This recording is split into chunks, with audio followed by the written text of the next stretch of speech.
essai sous le titre de Les maisons qui nous habitent.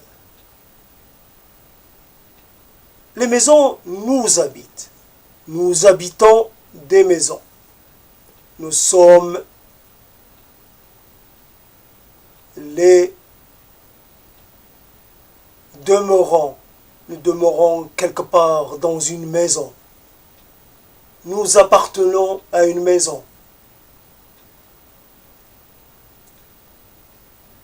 Nous passons des pans entiers de notre existence d'une maison. La maison, le lieu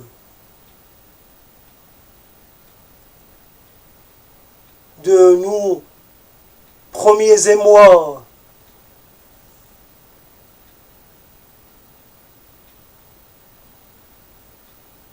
le lieu qui fait écho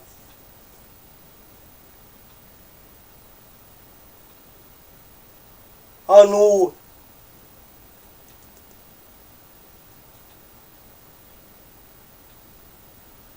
épanchements. Les maisons nous habitent parce qu'elles constituent une part indissociable de notre identité. Nous appartenons à une maison située quelque part dans une rue, dans un quartier, ou bien une maison de campagne, dans un village, ou dans un hameau, ou une maison bien isolée, bien seule.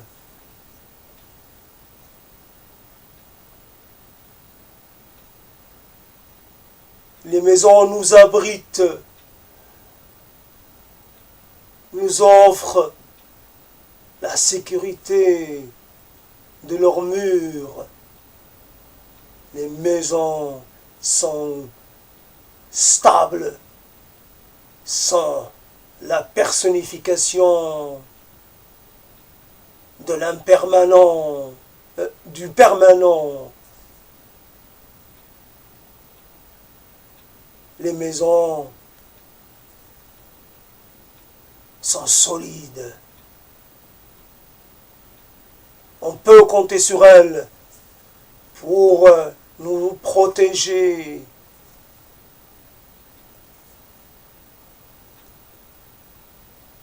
Une maison, une histoire de vie, une maison, beaucoup de souvenirs, une maison, un repère, une maison, un refuge.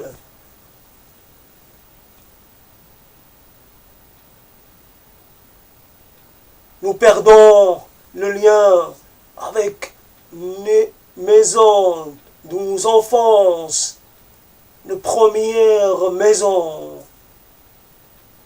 Beaucoup d'entre nous s'exilent bien loin.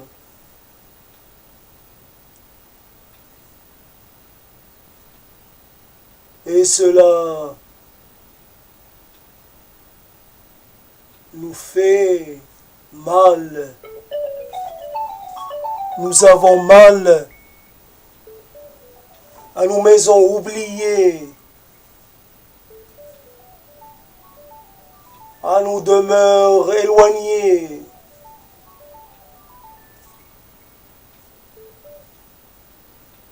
Nous supportons cet éloignement, mais nous restons nostalgiques. Nous rêvons d'un retour.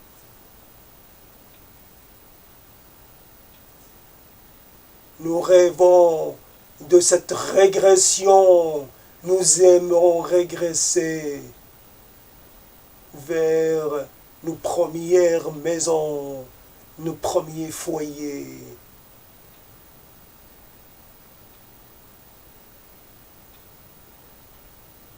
Nous avons tant aimé.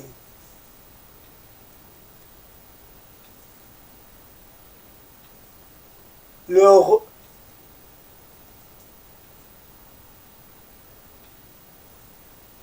ventre bien chaud.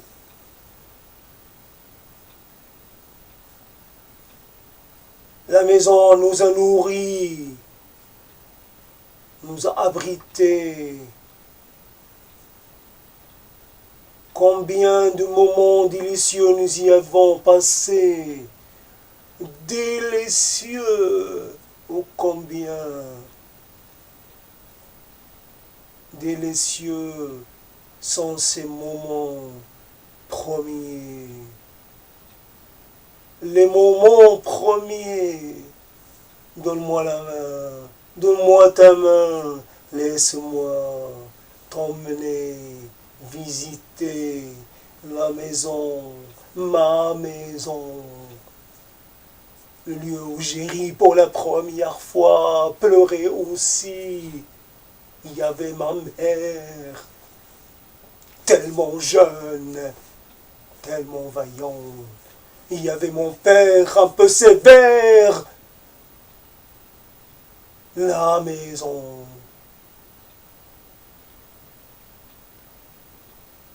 On m'enfermait dans une...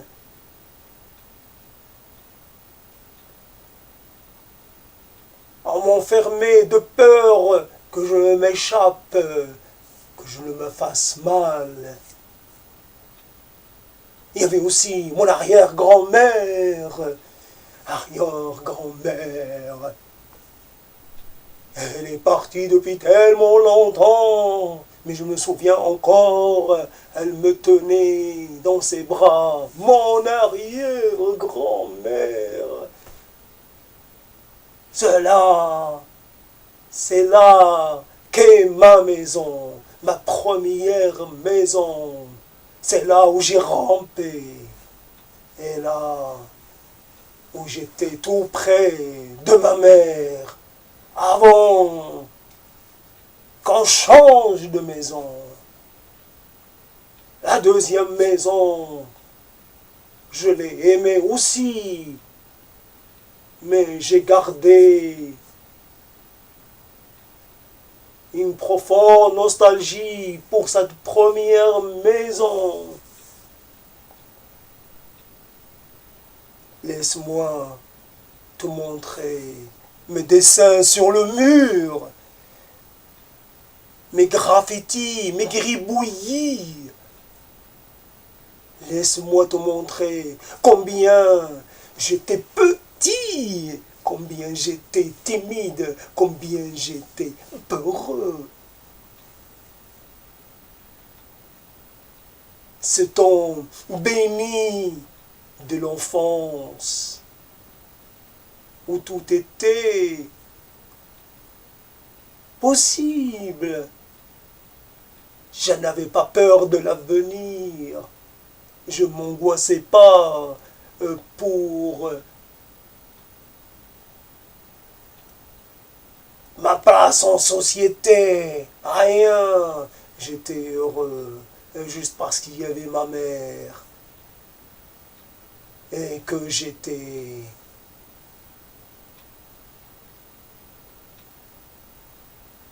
que je faisais ce que je voulais.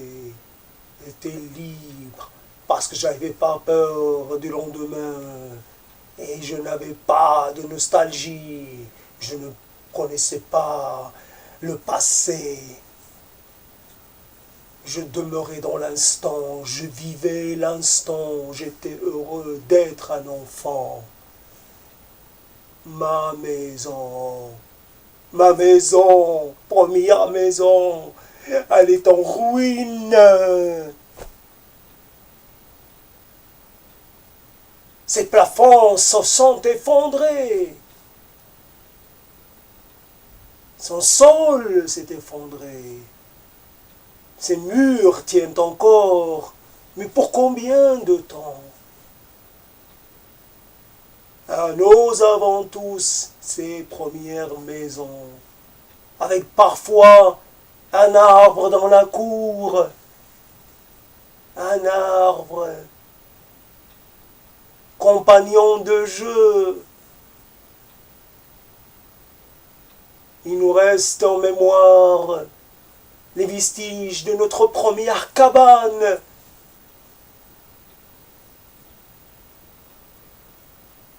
Première cabane. Il nous reste aussi le sentiment qu'on était léger quand on montait à l'arbre sans effort. On escaladait les branches de l'arbre. La maison. Des maisons sont détruites, rasées,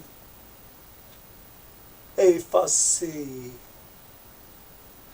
Combien d'entre nous peuvent retrouver le chemin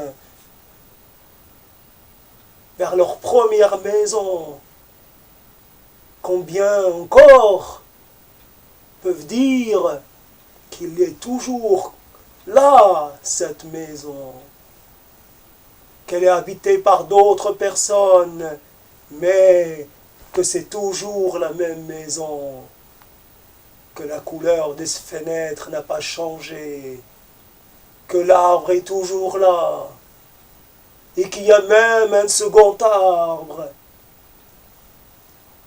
qu'on y entend chanter les oiseaux, que peut-être il y a des enfants qui escaladent, qui s'amusent dans son arbre. La maison. Que devenons-nous quand on nous prive de ces maisons? Où pouvons-nous revenir vers... Où pouvons-nous revenir le jour où on voudra faire... On voudra clore l'épisode de notre vie. Nos premières maisons devraient être les dernières. Celles qui nous ont vus naître doivent être celles de notre dernier soupir. Pour que la boucle soit bouclée.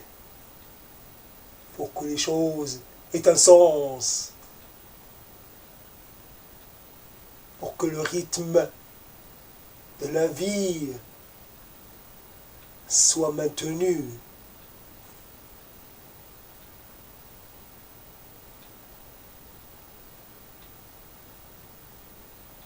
J'aime les maisons anciennes, j'aime les maisons qui ont une histoire, qui ont une épaisseur, qui ont des murs lézardés, qui ont des secrets à raconter, les maisons qui ont des chambres à n'en plus finir, des petites chambres, des grandes chambres, des alcôves,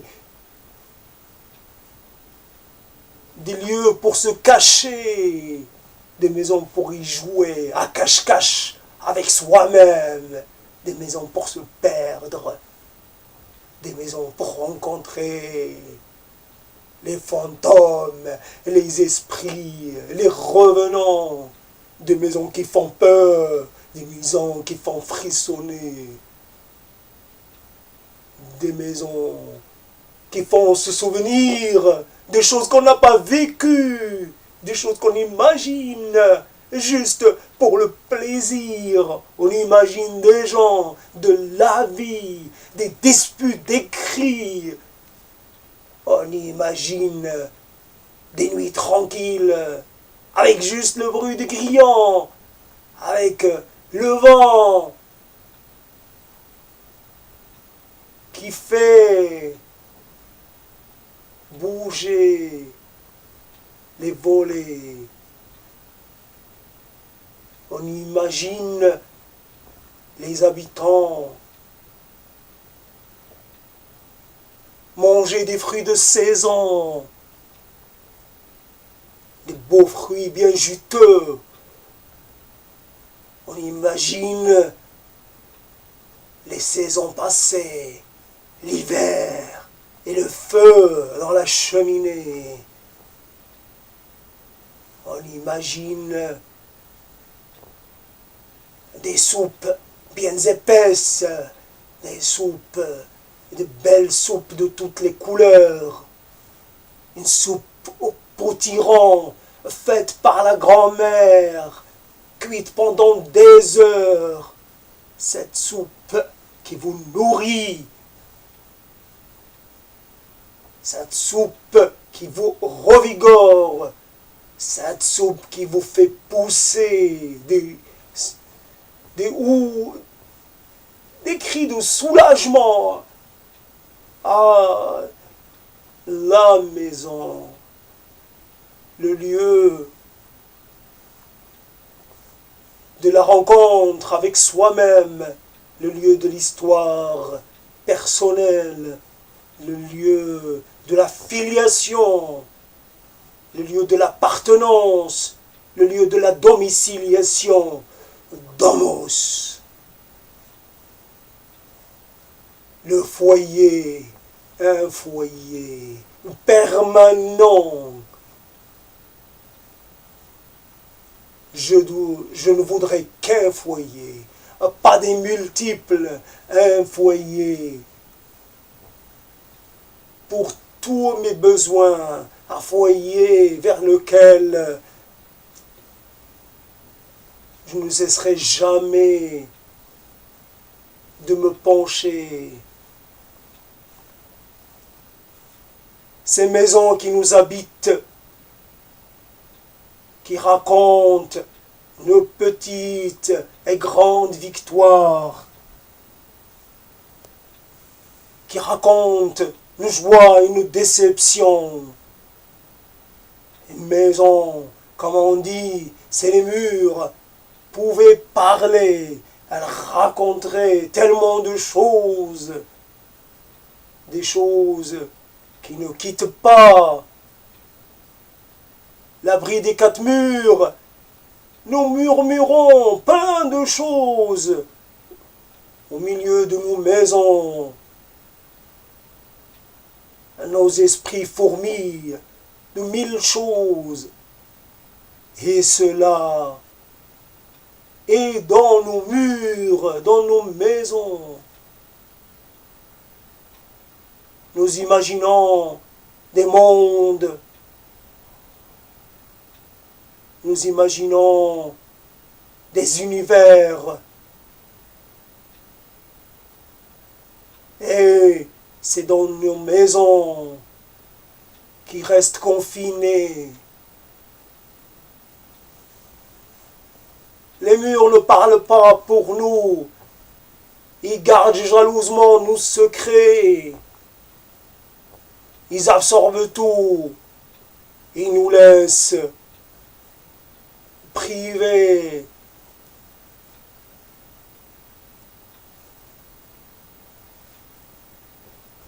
Les murs ne parlent qu'à ceux qui savent les interroger. Il faut leur faire plaisir, il faut les chatouiller pour qu'ils libèrent leurs secrets. Il faut savoir dire le mot secret, le mot magique.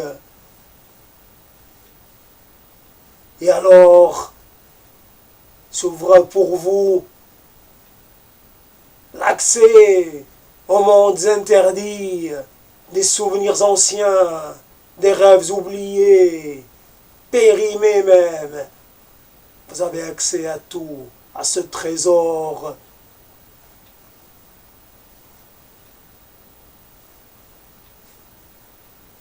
Les murs, les maisons nous habitent de plein de façons.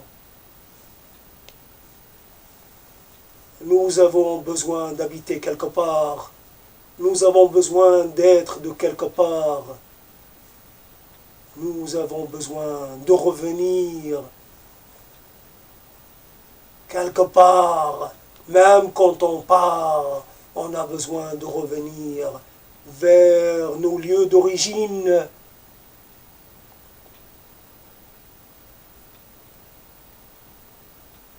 Alors je suis un peu fatigué, alors le sujet traîne un peu, donc je vais y mettre fin. Cependant, l'idée c'était que je suis effaré de voir à quel point on fait et on défait les maisons, les villes, les lieux. Il n'y a plus de permanence. Il n'est plus passé de dire, il n'est plus possible de dire que cette maison a été habitée pendant 4, 5, 6 générations. Une génération par maison. Des maisons prêtes à démolir, des maisons prêtes à transformer. Ce n'est même pas des maisons nomades, c'est des maisons prêtes à jeter. Des maisons pareilles, toutes semblables, anonymes, sans histoire, sans épaisseur, sans rien raconter. Ces maisons innombrables à l'infini qui traînent leurs grilles sur les routes, maison après maison, je ne retrouve pas la mienne. Elle a disparu, elle est devenue quelconque, anonyme. Elle a été absorbée par la conformité ambiante. Ma maison était biscornue, construite en dehors des plans d'urbanisme. Elle était illégale, elle était contestataire. Et voilà qu'aujourd'hui, plus rien, tout est normé, tout est planifié, ça circule, il faut des boulevards, il faut des ouvertures, la sécurité d'abord. Il faut montrer, il n'y a rien à cacher, et il ne faut pas s'encombrer des maisons avec juste quelques effets, de quoi tenir le temps de passer, de trépasser. Des maisons qui ne valent rien parce qu'elles n'ont pas de valeur, parce qu'elles n'ont pas d'histoire. Une maison 1850, c'est un miracle de voir une maison construite il y a si longtemps. Aujourd'hui, on ne met même plus les dates sur le fronton des maisons.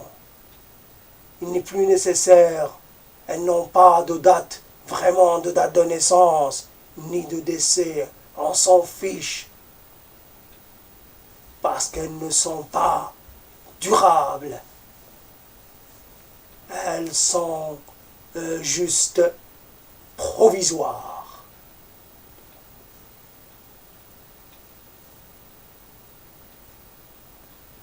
Fini.